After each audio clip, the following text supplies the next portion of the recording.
আমাদের দেশের বেশিরভাগ মানুষ বাহিরে যাওয়ার সময় বোরকা হাতে মোজা পায়ে ব্যবহার করে, কিন্তু বাসায় দেবর বা অন্য পুরুষ যেমন শ্বশুর দেবর ভাইদের সাথে সাধারণভাবে দেখা করে। এটি কতটুকু জায়েজ আছে ইসলামের দৃষ্টিতে? অনুগ্রহ করে ব্যাখ্যা করলে উপকৃত হতাম। খুবই দরকারি একটা প্রশ্ন, অনেক প্রয়োজন একটা প্রশ্ন আসছে। মাশাআল্লাহ ভাইরা, এই রোগটা আমাদের দেশে অনেক ফ্যামিলিতে আছে এবং অনেক মহিলারা আছে বাহিরে গেলে মাশাআল্লাহ বোরকা পরেন, হিজাব নেকাব পরেন, অনেক সময় দেখা যায় হাত মোজা পা মোজাও পরেন, কিন্তু বাসায় আসার পর ওনারা দেবরের সাথে দেখা দেন, ভাসুরের সাথে দেখা দেন, বাইরে আশেপাশে অন্যান্য পুরুষদের সাথে দেখা দেন। এরকম অনেক মহিলা আপনাদের এদিকে আছে না নাই? এই পর্দা গ্রহণযোগ্য পর্দা না, যে বাহিরে পর্দা করলাম ভেতরে পর্দা করলাম না। ভেতরের পর্দার গুরুত্ব কোনো কোনো ক্ষেত্রে বাহিরের চাইতে আরো বেশি।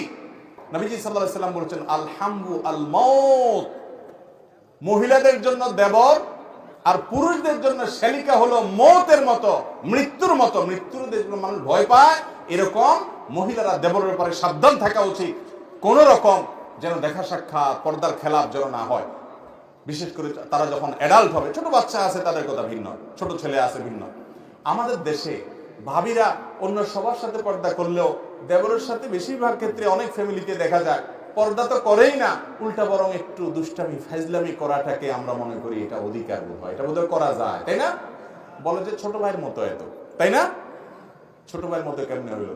আপনার স্বামী মারা গেলে এই ছেলে আপনারা বিয়ে করতে পারবে কি পারবে না? তাহলে ভাই হইলো কেমনে? আবার শয়তানে আরেকটা ফতোয়া দেয় যে বড় ভাবি তো মায়ের মতন, আছে না? এই ফতোয়া দেওয়ার মুফতি কে? স্বয়ং ইবলিস।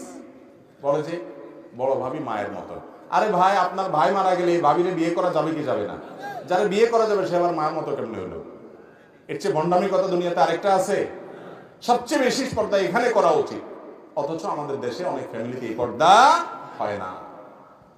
ভাইরা আমার, ঠিক একইভাবে দুলা ভাই অন্য সবার সাথে ভালো পর্দা প্রসিদ্ধা করার চেষ্টা করে, চোখের হয়তো চলার চেষ্টা করে বা ইসলামের অন্যান্য বিধান মানার চেষ্টা করে, কিন্তু শ্বশুর বাড়িতে যাইয়া ওই শালির সাথেই আর কি ফাজলামি করে।